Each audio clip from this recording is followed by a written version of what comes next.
नमस्ते बाल मित्रों।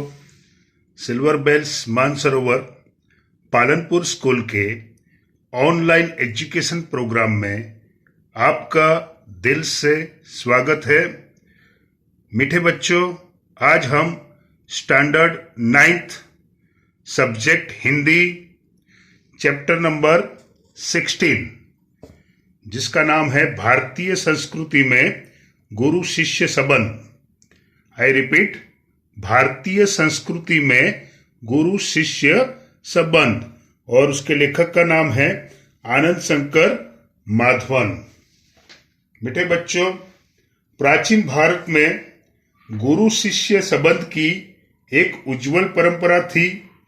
तब गुरु का आश्रम विद्या मंदिर के समान होता था। वहां पैसे का कोई स्थान नहीं था। आज पश्चिम के प्रभाव से गुरु शिष्य संबंध बदल गए हैं। प्रस्तुत लेख में लेखक ने भारतीय संस्कृति में गुरु शिष्य संबंध के बारे में बताया है। बाल मित्रों, आपने सुना होगा, आपने इस मंत्र का गान भी किया होगा। गुरु ब्रह्मा गुरु विष्णु गुरुदेवो महेश्वर गुरु साक्षात परब्रह्म तस्मै श्री गुरुवे नमः। आपने ये सुना होगा और प्रार्थना में उसका गान भी किया होगा। तो भारतीय संस्कृति में जो गुरु शिष्य संबंध था और आज आधुनिक काल में जो गुरु शिष्य संबंध है, उसके बारे में ये आर्टिकल है, लेख है, जिसके लेखक का नाम है आनंद शंकर माधवन। तो प्रस्तुत पाठ हम शुरू करते हैं। Open your text book, subject Hindi, और आपका पेज नंबर है 69। See the page number 69। बाल मित्रों, हमारे समाज में व्यावसायिक संस्कृति का बोलबाला है। इसी कारण गुरु शिष्य संबंधों में परिवर्तन आया है।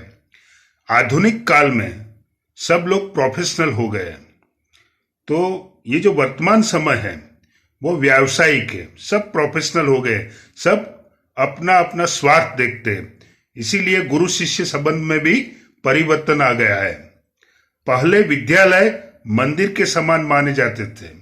पहले जो विद्यालय होते थे वो मंदिर के समान माने जाते थे। शिक्षा देना आध्यात्मिक अनुष्ठान था, यानी विद्यार्थी को, शिष्य को शिक्षा देना एक अनुष्ठान था। मतलब एक जैसे धार्मिक क्रिया होती है, आध्यात्मिक क्रिया होती थी, ऐसा था। वह परमेश्वर प्राप्ति का एक माध्यम था। यानी शिक्षा देने से जो शिष्य है वो अंत में परमेश्वर की प्राप्ति करे, यही गुरु का लक्ष्य था। पैसे देकर शिक्षा खरीदी नहीं जाती थी। पहले के जमाने में पैसे देकर शिक्षा खरीदी नहीं जाती थी। आज स्थिति बिल्कुल बदल गई है और अब शिक्षण कार्य पेट पालने का साधन बन गया है।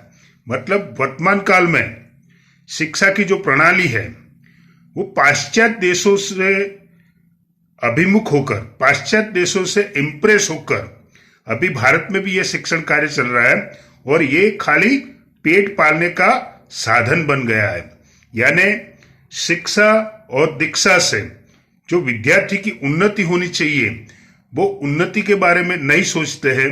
विद्यार्थी में जो मूल्य लक्षी शिक्षण आना चाहिए, यानी विद्यार्थी इंसान बने और समाज के लिए कुछ उपयोगी बने, ऐसा होना चाहिए। इसकी जगह क्या हो गया है, खाली विद्यार्थी को नौकरी मिल जाए, भविष्य में व्हाइट कॉलर जॉब मिल जाए, उसके बारे में ही शिक्षा रह गई है। जिसे भारतीय संस्कृति कहा जाना चाहिए वह आज भारतीय मानसिक क्षितिज में क्रियाशील नहीं है। यानी जो भारतीय संस्कृति है वो आज की शिक्षा में कहीं पर उसका दर्शन नहीं होता है। आज एक प्रकार की अव्यवस्थित व्यावसायिक संस्कृति व्याप्त है। यानी आज की जो शिक्षा है उसमें सिर्फ व्यावसायिक संस्कृति है, भारतीय संस्कृति नहीं है, जिसकी जड़ शायद यूरोप में है। यानी ये विदेशी कल्चर है बराबर। यूरोप में जो शिक्षा पद्धति है वही शिक्षा पद्धति इंडिया में है, भारत में है। भारतीयों के सार्वजनिक व्यवहार में गुरु शिष्य संबंध का तदनुरूप परिवर्तन हो गया है। मतलब भारतीय लोगों में जो गुरु शिष्य परंपरा थी वो अब टूट चुकी है, उसमें चेंज आ गया है। यहां गुरु वेतन भोगी नहीं होते थे। पहले भारत में गुरु वेतन भोगी मतलब सिर्फ सैलरी पर्सन, सिर्फ सैलरी को महत्व देने वाले नहीं होते थे और न शिष्य को ही शुल्क देना पड़ता था, यानी शिष्य को कोई फीस नहीं देनी पड़ती थी। आपको पता है प्राचीन समय में आश्रम हुआ करते थे। भगवान श्री कृष्ण और भगवान श्री राम वो भी गुरु के पास शिक्षा लेने के लिए जंगल में गए थे। जंगल में आश्रम था। पैसे देकर विद्या खरीदने की यह क्रय विक्रय पद्धति निसंदेह उस भारतीय मिट्टी का उपज नहीं है। यानी पैसे देकर जो शिक्षा प्राप्त की जाती है वो भारतीय संस्कृति में नहीं था। शिक्षणालय एक प्रकार के आश्रम अथवा मंदिर के समान थे। यानी जो शिक्षण देने वाली संस्था थी उसको शिक्षणालय बोलते हैं। शिक्षण देने वाली संस्था वो एक प्रकार का आश्रम या मंदिर के समान थे। गुरु को साक्षात परमेश्वर ही समझा जाता था।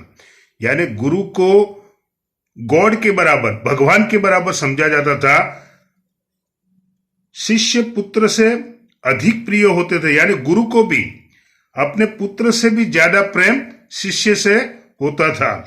यह सम्मान मिलना ही शक्ति पाने का रहस्य है। यानी एक दूसरे को सम्मान देना और सम्मान प्राप्त करना, यह शक्ति पाने का रहस्य है। प्राचीन काल में गुरु की शिक्षादान क्रिया उनका आध्यात्मिक अनुष्ठान थी। यानी प्राचीन समय में गुरु जो शिक्षा देते थे वो एक प्रकार का आध्यात्मिक यानी स्पिरिचुअल अनुष्ठान थी। मतलब जैसे वो यज्ञ करते हैं वैसे एक यज्ञ के समान थी, या एक अनुष्ठान के समान थी, या फिर धार्मिक क्रिया के समान थी।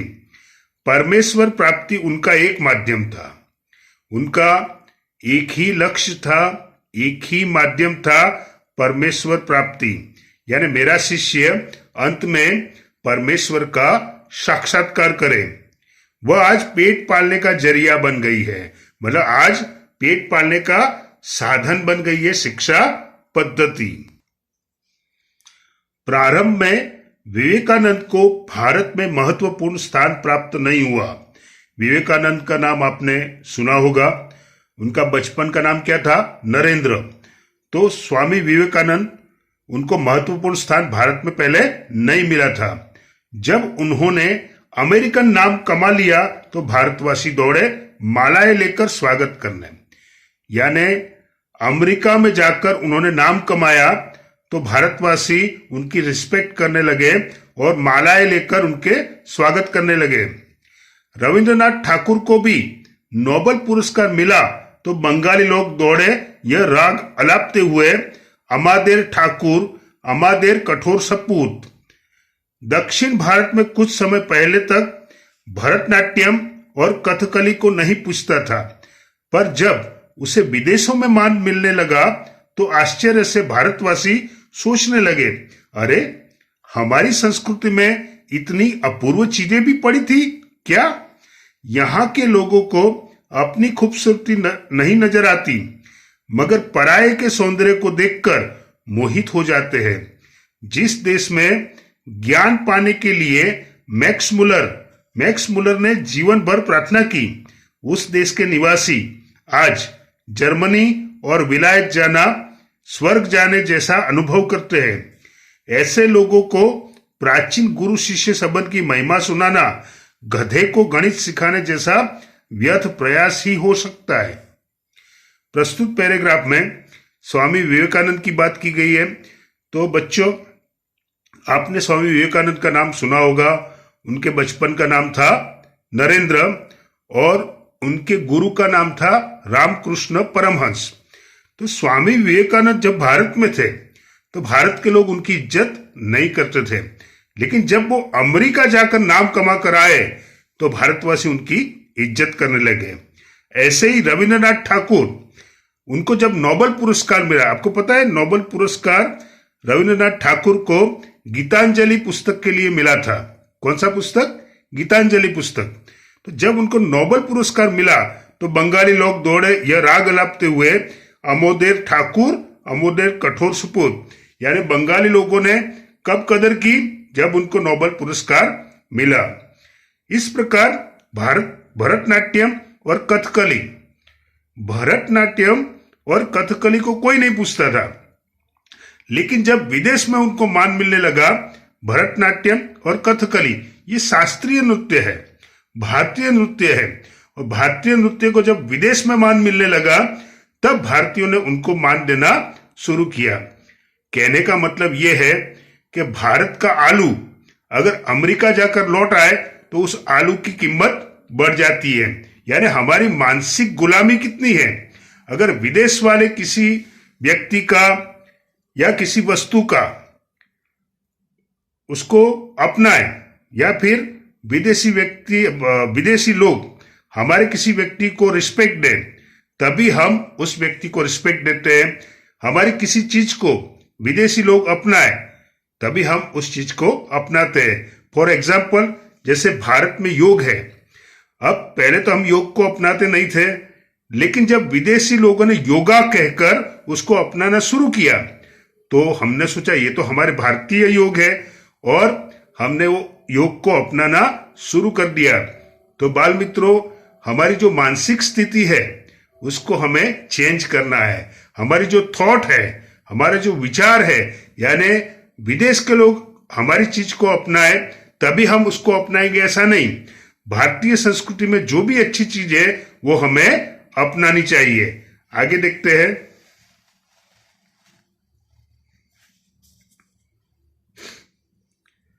एक बार सुप्रसिद्ध भारतीय पहलवान गामा मुंबई आए। अब भारतीय पहलवान गामा, उसका नाम आपने सुना ही होगा। ये बहुत बड़े पहलवान थे और फेमस भी थे, तो उनका नाम आपने सुना होगा। इससे पहले ये देख लेते हैं, गधे को गणित सिखाना, ये है मुहावरा। इसका अर्थ होता है अयोग्य व्यक्ति को ज्ञान देना। गधे को गणित सिखाना मतलब अयोग्य व्यक्ति को ज्ञान देना। तो अब एक बार सुप्रसिद्ध भारतीय पहलवान गामा, ये गामा नाम का पहलवान हुआ है भारतीय, वो बड़े फेमस था, वर्ल्ड फेमस। उन्होंने विश्व के सारे पहलवान को कुश्ती में चैलेंज दिया।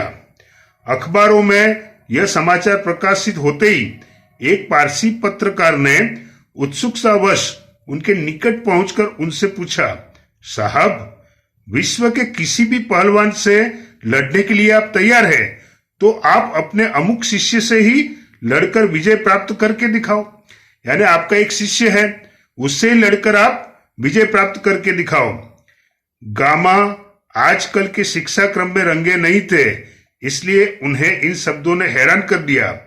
आंखें फाड़कर उस पत्रकार का चेहरा ताकते ही रह गए। बाद में धीरे से कहा, भाई साहब, मैं हिंदुस्तानी हूं, हमारा अपना एक निजी रहन सहन है, शायद इससे आप परिचित नहीं हैं। यानी जिस लड़के का आपने नाम लिया, मतलब गामा पहलवान जो थे, उन्होंने पूरी दुनिया में चैलेंज कर दिया सारे पहलवान को कि कोई भी पहलवान मुझसे आकर लड़कर दिखाए, मैं लड़ने के लिए तैयार हूं। तब एक पत्रकार जो था, पारसी पत्रकार, उन्होंने कहा कि आपका जो अमुक शिष्य है उसके साथ आप लड़कर दिखाओ। अब गुरु शिष्य परंपरा में गुरु ऐसा ही चाहते हैं कि मेरा शिष्य मुझसे भी आगे बढ़े, वो उससे लड़ना नहीं चाहते। तो गामा पहलवान उसको आंखें फाड़कर, मतलब उसको कांस्टेंट देखते रहे, सतत देखते रहे, और फिर धीरे से कहा, भाई साहब, आप हिंदुस्तानी नहीं हैं। अगर आप हिंदुस्तानी होते हैं तो हिंदुस्तानी संस्कृति को आप मानते होंगे और जानते होते। Page number 70। वह मेरे पसीने की कमाई, मेरा खून है और मेरे बेटे से भी अधिक प्यार है। इसमें और मुझ में फर्क ही कुछ नहीं है। मैं लड़ा या वह लड़ा, दोनों बराबर ही होगा। यानी गामा पहलवान ने कहा कि जो मेरा शिष्य है वो मेरी पसीने की कमाई है, मैंने उसको शिक्षा दी है। मैं लड़ूं या मेरा शिष्य लड़े, दोनों बराबर है। हमारी इस परंपरा को आप समझने की चेष्टा कीजिए, चेष्टा मतलब प्रयत्न कीजिए। हम लोगों को वंश परंपरा से शिष्य परंपरा अधिक प्रिय है। वंश परंपरा मतलब गामा पहलवान का बेटा उसको वंश परंपरा, लेकिन शिष्य परंपरा यानी गुरु शिष्य परंपरा है, वो गुरु शिष्य परंपरा को हम अधिक प्रिय रखते हैं। ख्याति और प्रभाव में हम सदा यह चाहते हैं कि हम अपने शिष्यों से कम प्रभावी रहे, यानी गुरु हमेशा ऐसा चाहता है कि मेरा शिष्य आगे बढ़े, मुझसे भी आगे बढ़े। यानी हम यही चाहेंगे कि संसार में जितना नाम मैंने कमाया उससे कहीं अधिक मेरे शिष्य कमाए। मुझे लगता है आप हिंदुस्तानी नहीं हैं। यानी अगर हिंदुस्तानी जो होते हैं वो गुरु शिष्य को आगे बढ़ाना चाहते हैं, शिष्य गुरु से भी अधिक नाम कमाए तो गुरु हमेशा प्रसन्न होते हैं। Next paragraph. भारत में गुरु शिष्य संबंध का वह भव्य रूप आज साधुओं, पहलवानों और संगीतकारों में थोड़ा बहुत ही सही पाया जाता है। यानी आज की तारीख में, वर्तमान काल में साधु, पहलवान और संगीतकार, उसमें गुरु परंपरा दिखाई देती है और किसी क्षेत्र में दिखाई नहीं देती। भगवान रामकृष्ण वर्षों योग्य शिष्य को पाने के लिए प्रयत्न करते रहे। ये भगवान रामकृष्ण मतलब रामकृष्ण परमहंस, उनके जैसे व्यक्ति को भी उत्तम शिष्य के लिए रो रो कर प्रार्थना करनी पड़ी थी। यानी रामकृष्ण परमहंस चाहते थे कि योग्य लायकात यानी शिष्य मुझे ऐसा योग्य मिले जो पूरी दुनिया में परिवर्तन लाए। तो अच्छे शिष्य के लिए वो रो रो कर प्रार्थना करते थे। इसे समझा जा सकता है कि एक गुरु के लिए उत्तम शिष्य कितना महंगा और महत्वपूर्ण है। संतान प्राप्ति वर्ग उन्हें दुख नहीं देता, पर बगैर शिष्य के रहने के लिए वे एकदम तैयार नहीं होते। अगर उनको संतान नहीं होती है तो उनको दुख नहीं होता है, लेकिन अच्छा शिष्य उनको नहीं मिलता तो उनको दुख होता है। इस संबंध में हैवान ईसा का एक कथन सदा स्मरणीय है। उन्होंने कहा था, मेरे अनुयायी लोग मुझसे कहीं अधिक महान हैं और उनकी जुतिया होने की योग्यता भी मुझ में नहीं है। ईसा मसीह का नाम आपने सुना होगा।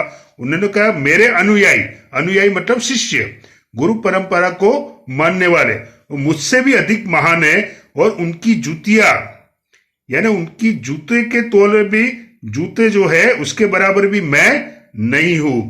यही बात है। गांधी जी बनने की क्षमता जिनमें है उन्हें गांधी जी अच्छे लगते हैं और वे ही उनके पीछे चलते भी है। विवेकानंद सिर्फ उन्हें पसंद आएंगे जिनमें विवेकानंद बनने की अद्भुत शक्ति निहित है। निहित मतलब समावेश, जिसमें समावेश है, जिसमें वो शक्ति है। तो कहने का मतलब ये है कि जो भी गुरु थे वो भी अच्छे शिष्य के लिए प्रयत्न करते थे, अच्छे शिष्य के लिए भगवान से प्रार्थना करते थे। और अगर एक अच्छा शिष्य उनको मिल जाए, जैसे रामकृष्ण परमहंस को स्वामी विवेकानंद मिल गए, तो अच्छा शिष्य मिल जाए वो खुश हो जाते थे। और ईसा मसीह ने ऐसा कहा था कि मेरे जो अनुयायी है, मेरे जो शिष्य है, उनके जूते के बराबर भी मैं नहीं हूं। यानी गुरु शिष्य को हमेशा आगे बढ़ाना चाहते हैं, शिष्य की वो भी रिस्पेक्ट करते हैं। आगे देखते हैं।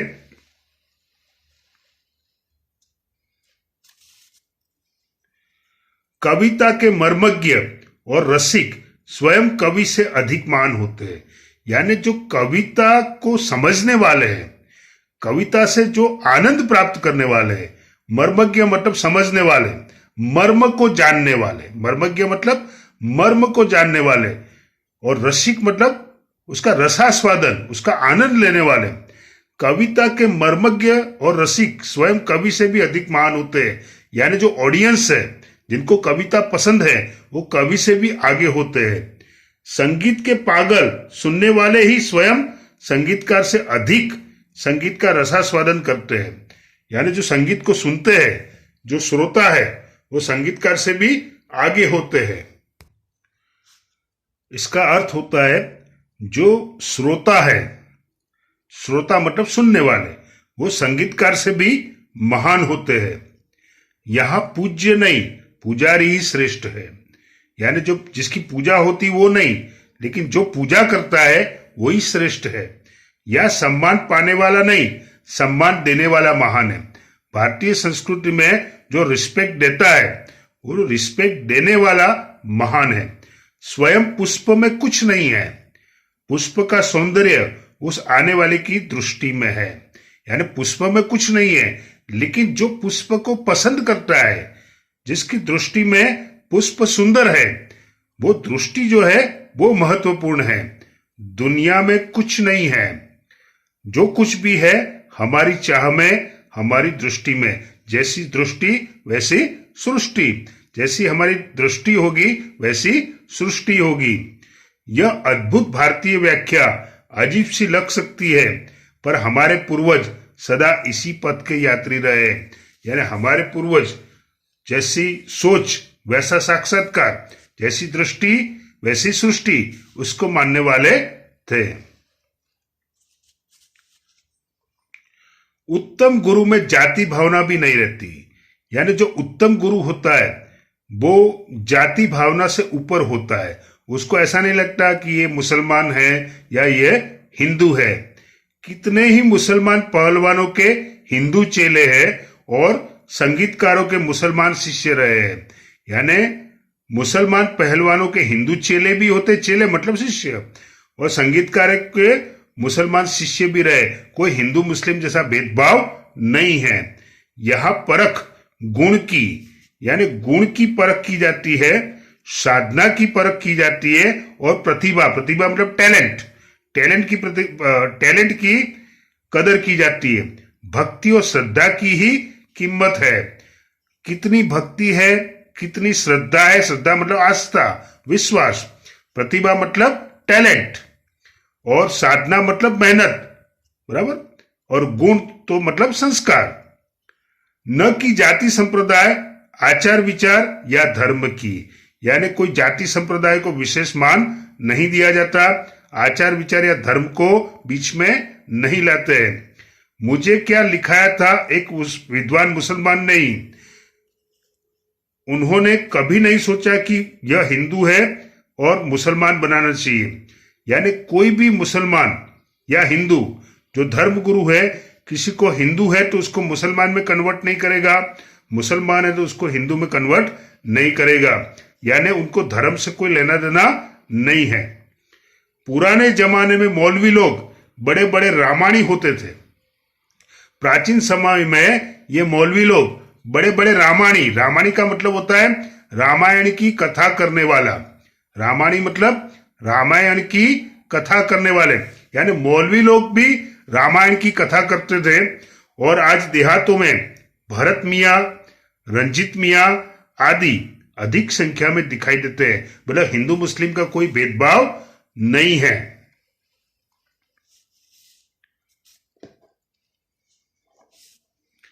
आज के गुरु भी सिर्फ सेवा लेने में ही चतुर है, देने में नहीं। आज के जो गुरु है वो सेवा लेते हैं और देते नहीं है। चतुर है मतलब होशियार। उपनिषदों में आचार्यों ने कहा सेवा देने की चीज है, लेने की नहीं। यानी सेवा हमको करनी चाहिए, हमारी सेवा किसी को देनी नहीं चाहिए। सेवा लेने के अधिकारी किसको, कौन अधिकारी जिसको सेवा करनी चाहिए? बच्चे, रोगी, असहाय और वृद्ध। यानी बच्चे, रोगी, असहाय, वृद्ध। बच्चों को परमेश्वर का ही मूर्त रूप समझे। यानी जो बच्चे हैं, जो रोगी है, जो असहाय है और जो वृद्ध है और छोटे बच्चे, उनको परमेश्वर का ही मूर्त रूप समझे, उनकी सेवा करनी चाहिए। सेवा रूपी पूजा से उनकी शक्ति को प्रज्वलित करना। क्षमता और सहृदयता रखने वाले ज्ञानी और तपस्वी पुरोहित आजकल के गुरु नहीं रह गए। यानी आजकल के गुरु में यह दिखाई नहीं देता कि वो सेवा, यानी जो बच्चे, रोगी, असहाय या वृद्ध व्यक्ति है उनकी सेवा करनी चाहिए, ऐसा अपने बच्चों को सिखाए, अपने विद्यार्थी को सिखाए, ऐसा कुछ है नहीं।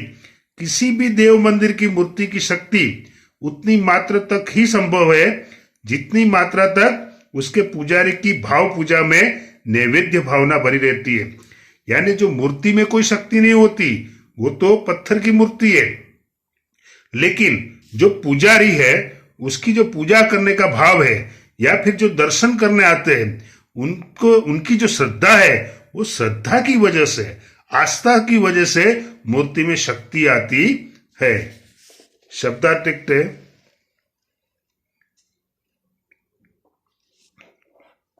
शब्दार्थ और टिप्पणी। परिवर्तन, इसका अर्थ होता है बदलाव, चेंज। सुप्रसिद्ध, इसका अर्थ है सर्वश्रेष्ठ। निजी, उसका मतलब होता है अपना। उत्तम तो श्रेष्ठ। अनुयायी का मतलब होता है शिष्य। मुहावरे। गधे को गणित सिखाना, इसका अर्थ होता है व्यर्थ प्रयास करना। आई रिपीट, गधे को गणित सिखाना, इसका अर्थ है व्यर्थ प्रयास करना। ताकते रहना, इसका अर्थ है आश्चर्य से देखते ही रहना। पसीने की कमाई, इसका अर्थ है कठिन परिश्रम का फल।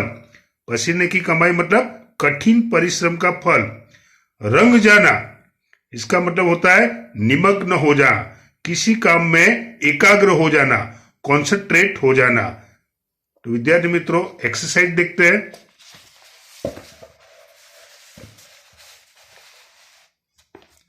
आपकी हिंदी की नोटबुक में क्वेश्चन नंबर 1, उसमें 1, 2, 3, 4 और 5 एक एक वाक्य में उत्तर लिखना है।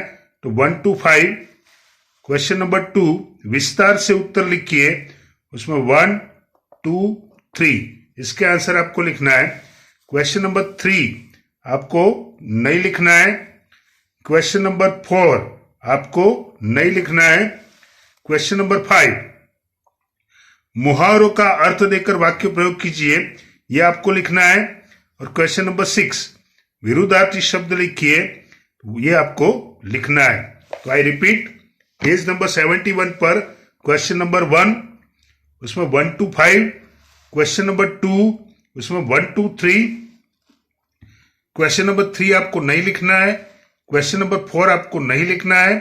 क्वेश्चन नंबर 5 आपको लिखना है और क्वेश्चन नंबर 6। तो बाल मित्रों, प्रस्तुत जो लेसन था वो गुरु परंपरा के बारे में था, गुरु शिष्य संबंध के बारे में था।